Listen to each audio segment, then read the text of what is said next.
Salut à tous et bienvenue à cette nouvelle séance de développement personnel avec votre coach Sekou Semporé.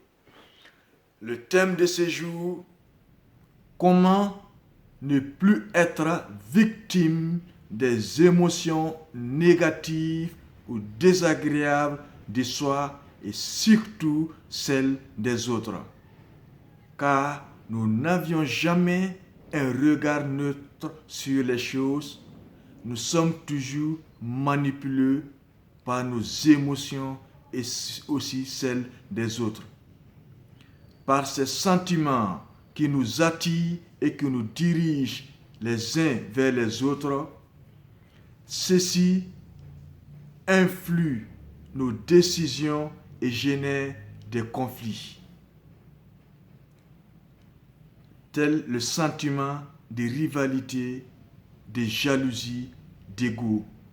Car les vrais besoins, les vrais sentiments ne sont pas toujours exprimés. Donc, méfiez-vous de l'eau qui dort. Et vous, où en êtes-vous au plan émotionnel? Car une émotion n'est rien d'autre que la manière dont notre corps réagit à travers nos pensées. Exemple d'émotion, la colère, la haine, la tristesse, la peur, la joie. Comment ne plus être victime des émotions négatives de soi et surtout celles des autres? D'abord, reconnaître et clarifier les émotions qui s'expriment à travers les autres, tout comme chez soi, dans les regards, dans les gestes, dans les paroles. Ensuite, identifier l'élément déclencheur, ce qui les a fait jaillir en soi. Enfin, comprendre ce sur quoi elles reposent, c'est-à-dire les causes profondes, les besoins exprimés. Donc, que faire pour dompter les émotions négatives, désagréables de soi et surtout celles des autres? 6 principes à vous proposer. Développer votre quotient émotionnel. 1. Elle permet de mieux comprendre votre propre mode de fonctionnement et surtout celle des autres. 2.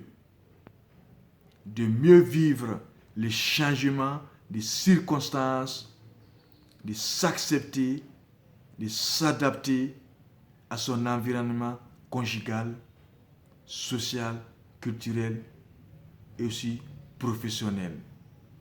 3. D'anticiper sur les humains, de prévenir des conflits avec des réponses adéquates, c'est-à-dire les vrais besoins cachés. 5. S'ajuster et s'adapter à l'autre pour mieux communiquer en termes de langage, de niveau. 6. Générer de la coopération même si les points de vue sont toujours divergents à travers la tolérance religieuse, culturelle, sociale, conjugale et professionnelle.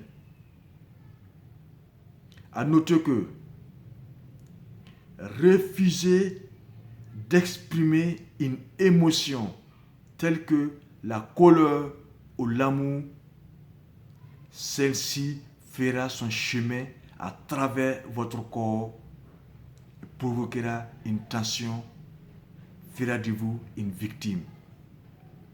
Donc, exprimez toujours vos besoins, vos sentiments de manière calme, respectueuse, avec violence, votre demande. Mais si l'autre en face de vous ne veut pas ou ne peut pas répondre à votre demande, soit aller au-delà de votre besoin, soit faire le deuil de ce besoin pour ne besoin raté, pour ne plus vivre dans une vie de frustration qui ne vous convient pas. 3. Accepter de changer, de s'adapter à cette nouvelle situation. Et enfin, évaluez-vous vous-même et savoir où vous en êtes au plan émotionnel. Je vous remercie.